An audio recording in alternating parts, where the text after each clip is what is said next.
Fala, gente! Graças a Deus, mais uma vez estamos reunidos. Deixa eu só fazer um ajuste aqui no microfone. Opa! Agora sim. Graças a Deus, mais uma vez aqui reunidos com o nosso clube de leitura.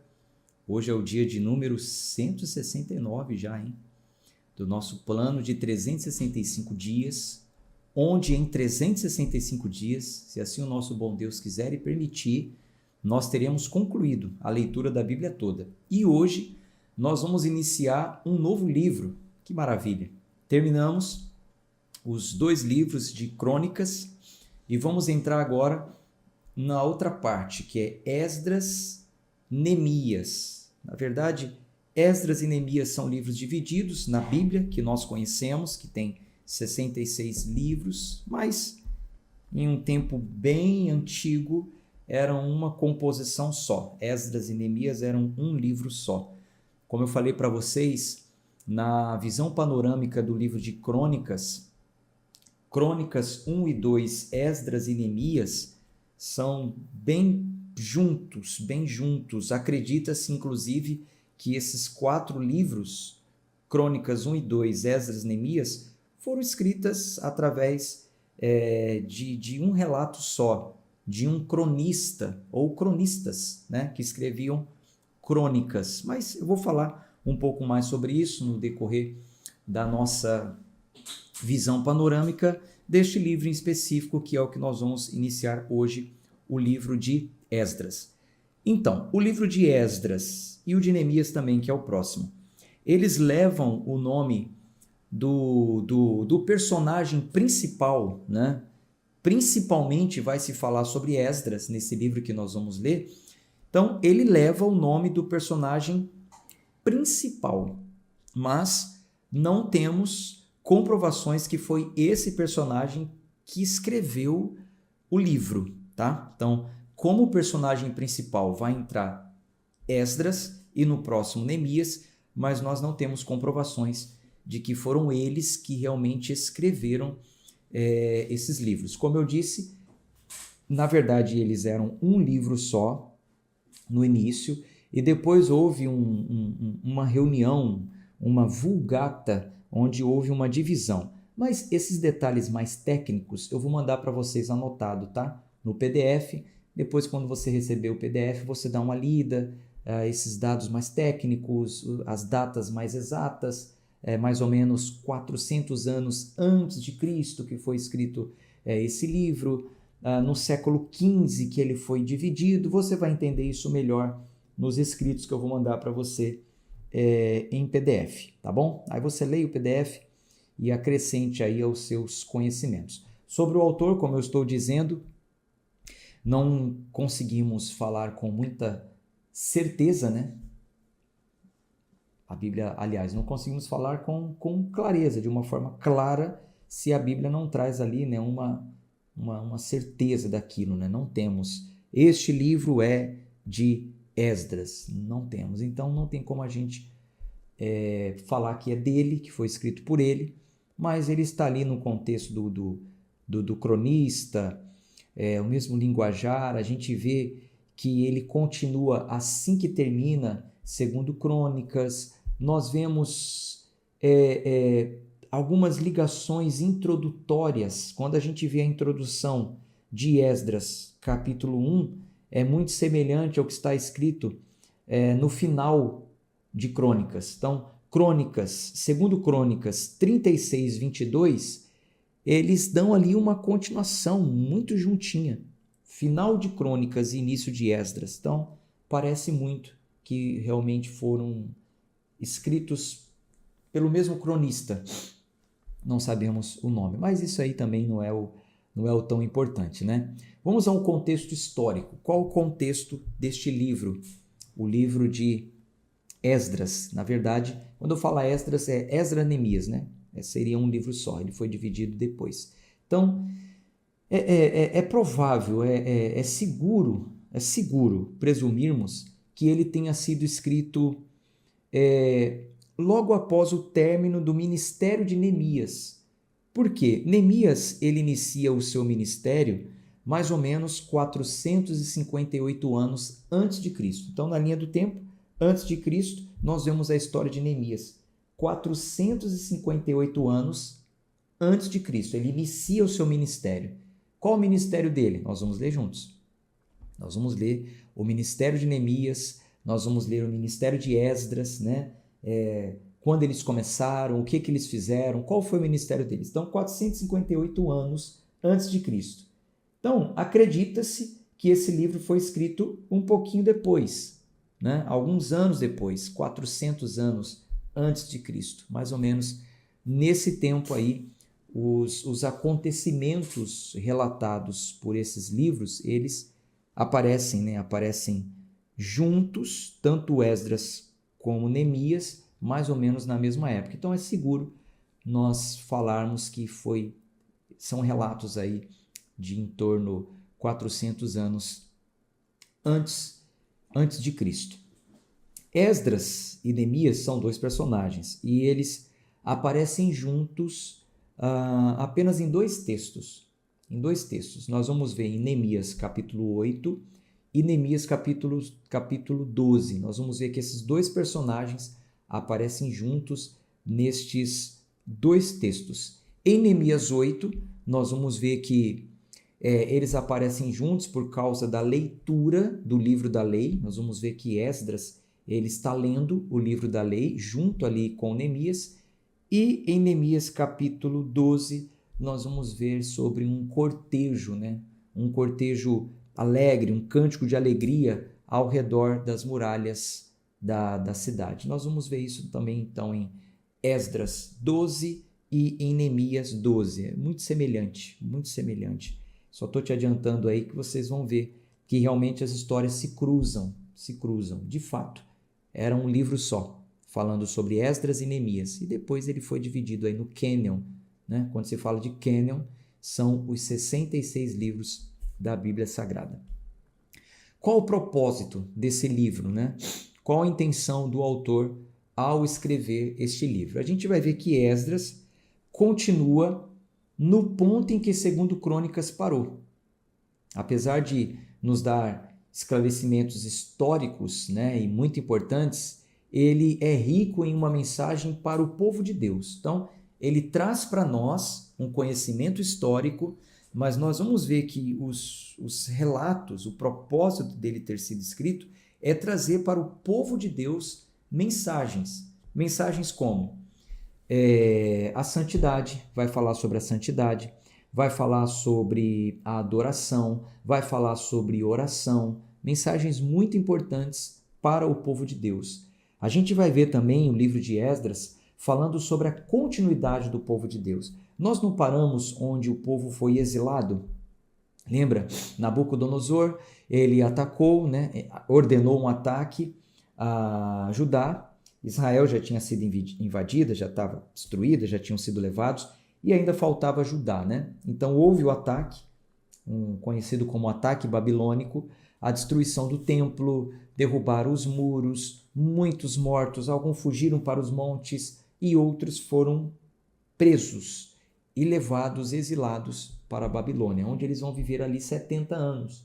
Então, o livro de Esdras vai mostrar a continuidade. O que aconteceu depois? Qual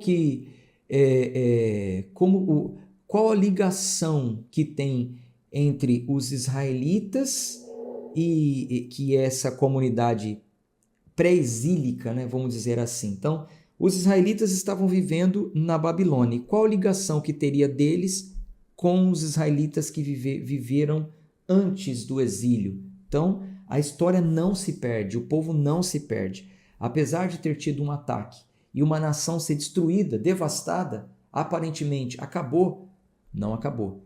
Deus, em seu infinito amor, o seu plano maravilhoso de preservar um povo, apesar de muito irado com o povo ter permitido esse ataque, ele faz de tudo para que não se perca a genealogia, a tradição, as histórias, a ligação. Nós vamos ver que isso não acontece. Há uma ligação. E é muito importante o livro de Esdras e Neemias porque narram como que isso aconteceu. Então, os exilados eles vão retornar para Jerusalém, experimentando assim um novo êxodo.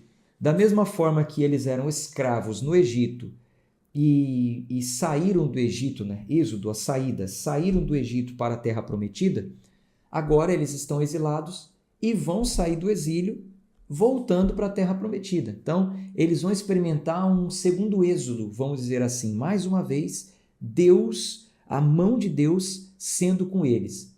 Parte do plano redentor de Deus.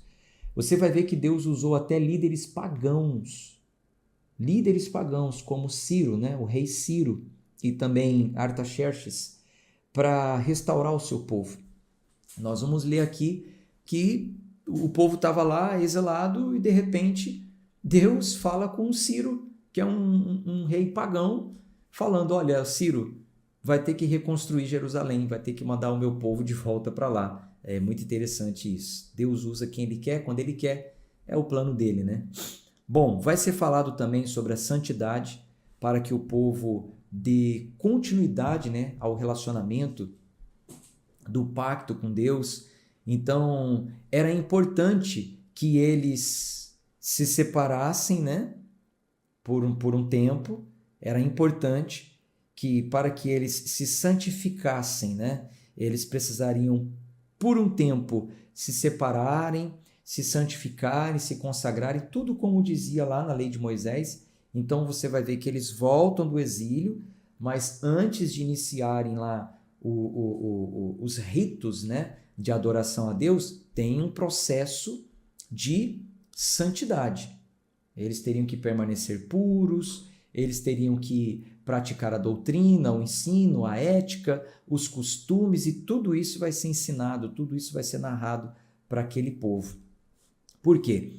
Antes do exílio, eles tinham sofrido um juízo, né? Porque eles não estavam sendo capazes de permanecerem fiéis, né, no seu relacionamento com Deus. Então, porque eles não permaneciam fiéis de forma resoluta, Deus teve que exercer juízo sobre eles. Então, exerceu o juízo, foram levados exilados, depois eles voltam e há essa restauração da santidade.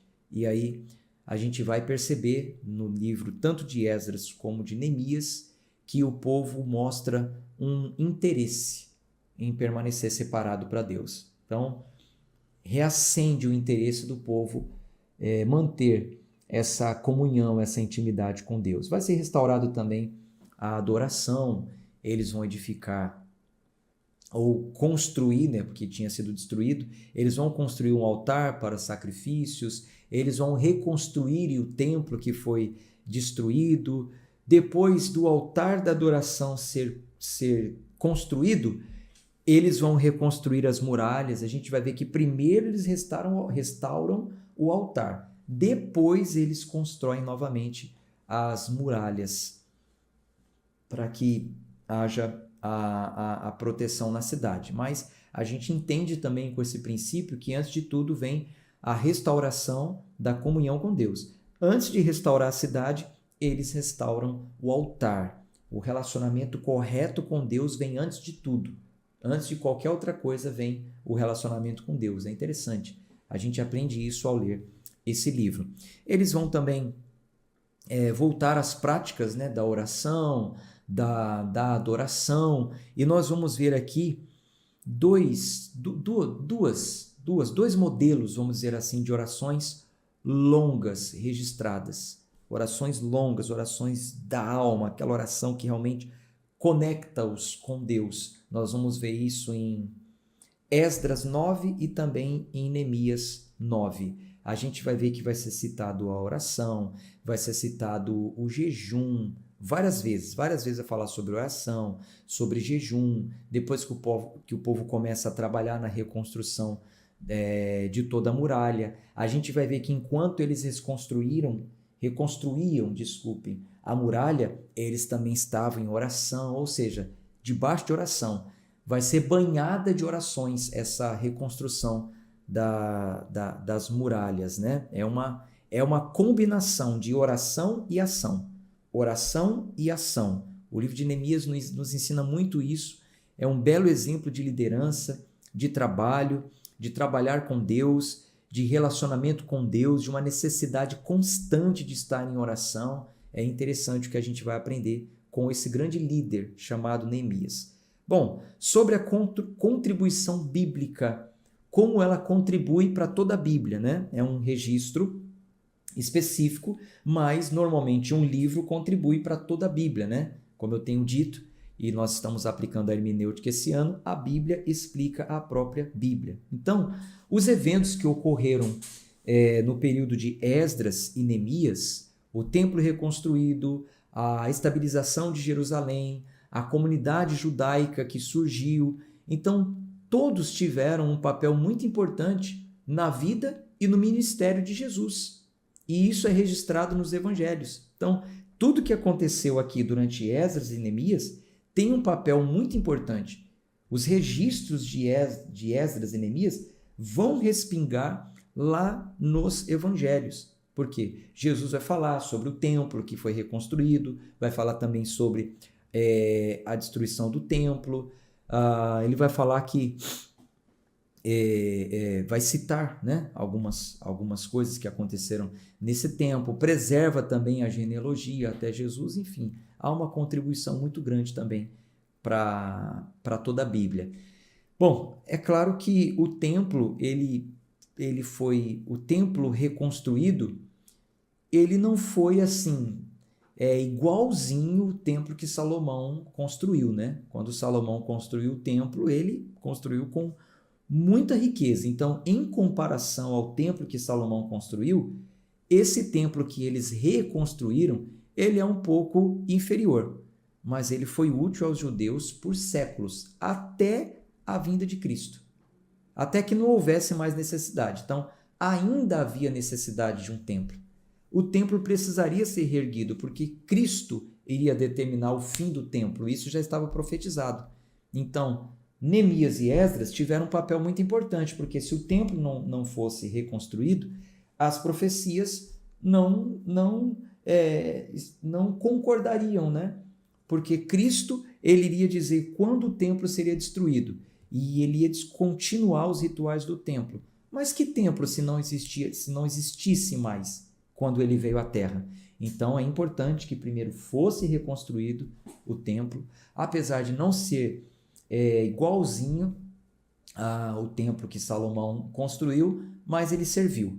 Ele serviu até a vinda de Cristo. E com a vinda de Cristo, aí você já sabe, né? Que muita coisa já não é mais como antes, e o que não é mais como antes, nós vamos saber quando estivermos lendo a carta aos Hebreus, lá no Novo Testamento.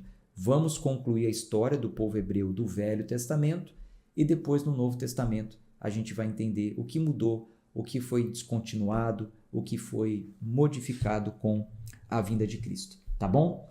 Sendo assim, concluímos a nossa visão panorâmica de Esdras. Vamos entrar na leitura então de Esdras. Vamos ler hoje o capítulo 1 e 2. Antes, vamos fazer uma oração. Pai amado, Pai querido, te louvo, te agradeço por mais esse encontro com a Tua Palavra, por esse clube de leitura. Pedimos ao Senhor que fale ao nosso coração. Vamos iniciar agora a leitura de um novo livro. Nos ensine a observarmos os princípios, estarmos atentos àquilo que pode ser aplicado na nossa vida e nos dê entendimento. Oramos em nome de Jesus. Amém. Então abra sua Bíblia aí, em Esdras capítulo 1.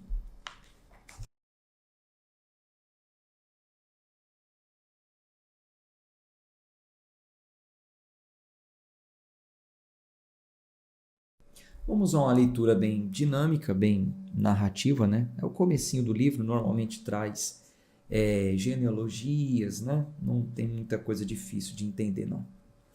Esdras capítulo 1, versículo 1. Ora, no primeiro ano de Ciro, rei da Pérsia, tá vendo? Ciro, rei da Pérsia, rei pagão.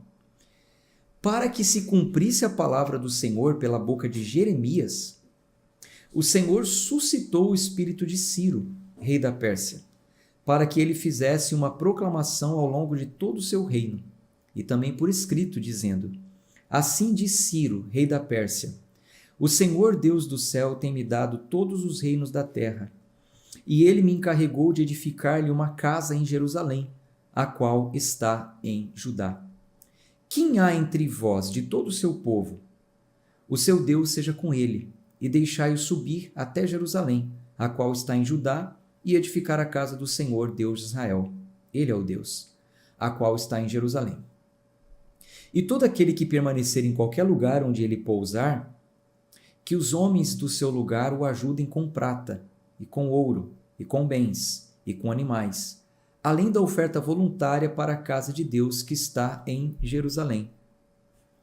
Então, vocês estão reparando que o capítulo 36 de 2 Crônicas,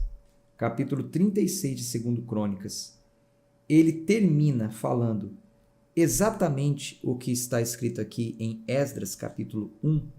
Então, a gente vê aqui a mesma coisa, ó. Por isso que eu falo que tem ligação. Eu vou até voltar aqui, ó. 2 Crônicas, capítulo 36, último capítulo do livro de Crônicas. A gente vai lá no versículo 22, ó, depois do exílio, né, do ataque babilônico. Olha só, versículo 21. Para se cumprir a palavra do Senhor pela boca de Jeremias, até que a terra houvesse desfrutado de seus shabates, pois enquanto ela jazia desolada, guardava os shabates para cumprir-se 70 anos. Ora, no primeiro ano de Ciro, rei da Pérsia, para que se cumprisse a palavra do Senhor falada pela boca de Jeremias, o Senhor suscitou o espírito de Ciro, rei da Pérsia, para que ele fizesse uma proclamação ao longo de todo o seu reino e pôs também por escrito. Assim diz Ciro, rei da Pérsia, o Senhor, Deus do céu, tem-me concedido todos os reinos da terra. Ele me encarregou de edificar-lhe uma casa em Jerusalém, que está em Judá. Quem há entre vós de todo o seu povo? Quem há entre vós de todo o seu povo? Deus falou comigo que é para reconstruir. E quem do povo está disposto? O Senhor, seu Deus, seja com ele e o deixe subir. Então termina assim. E aí, quando começa Esdras, continua falando praticamente a mesma coisa. Você vê como tem muita ligação. Esdras. Meu pai, cadê? Aqui. Esdras, capítulo 1. Ó, versículo 1. No primeiro ano de Ciro, rei da Pérsia, para que se cumprisse a palavra da boca do Senhor, pela boca de Jeremias, quer dizer, a mesma coisa. A gente já leu isso aqui. Então vamos aqui para o versículo 4. E todo aquele que permanecer em qualquer lugar onde ele pousar, que os homens do seu lugar o ajudem com prata e com ouro, e com bens, e com animais, além da oferta voluntária para a casa de Deus que está em Jerusalém. Então, levantou-se o chefe dos pais de Judá e de Benjamim, e os sacerdotes, os levitas, com todos aqueles cujo espírito Deus havia suscitado, para subirem e edificar a casa do Senhor, a qual está em Jerusalém. E todos aqueles que estavam junto a eles fortaleciam as suas mãos com vasos de prata, com ouro, com bens e com animais e com coisas preciosas, além de tudo o que era voluntariamente oferecido. Além disso, o rei Ciro trouxe os vasos da casa do Senhor, os quais Nabucodonosor havia trazido de Jerusalém e havia colocado na casa dos seus deuses. Estes, Ciro, o rei da Pérsia, trouxe pela mão de Mitredate, o tesoureiro, e os enumerou para Sesbazar, o príncipe de Judá. E este é o número deles: 30.000 travessas de ouro, 1.000 travessas de prata, 29 facas, 30 bacias de ouro, 410 bacias de prata de segunda ordem e 1.000 outros vasos. Todos os vasos de ouro e prata eram 5.400. Todos estes trouxe Sesbazar quando os do cativeiro foram trazidos de Babilônia para Jerusalém. Capítulo 2. Ora, estes são os filhos da província que subiram do cativeiro dentre os exilados, aos quais Nabucodonosor, rei da Babilônia, havia levado consigo para a Babilônia, e retornado para Jerusalém e Judá, cada um para sua cidade, os quais vieram com Zorobabel, Jesua, Neemias, ó Neemias aparecendo aí, né? Neemias, Seraías, Reelaías, Mardoqueu, Bilzã, Mispar, Bigvai, Reum e Baana. O número dos homens do povo de Israel. Os filhos de Parós, 2.172. Os filhos de Cefatias, 372. Os filhos de Ará, 775. Os filhos de Paate-Moabe, dos filhos de Jesuá e Joabe, 2.812. Os filhos de Elão, 1.254. Os filhos de Zatu, 945. Os filhos de Zecai, 760. Os filhos de Bani, 642. Os filhos de Bebai, 623. Os filhos de Asgade, 1.222. Os filhos de Adonicão, 666. Os filhos de Bigvai, 2.056. Os filhos de Admin, 454. Os filhos de Ater, de Ezequias, 98. Os filhos de Bezai, 323. Os filhos de Jorá, 112. Os filhos de Hassum, 223. Os filhos de Gibar, 95. Os filhos de Belém, 123. Os homens de Netofa, 56. Os homens de Anatote, 128. Os filhos de Asmavete, 42. Os filhos de Kiriat-Arim, Sefira e Berote, 643.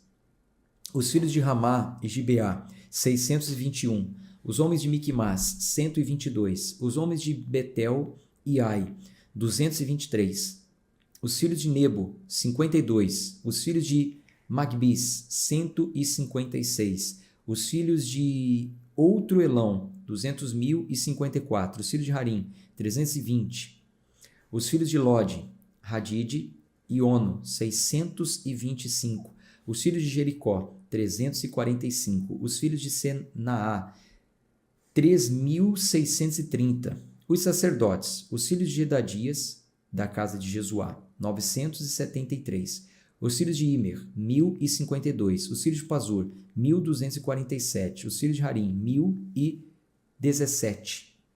Os levitas, os filhos de Jesua e Cadmiel, dos filhos de Rodavias, 74. Os cantores, os filhos de Asaf, 128.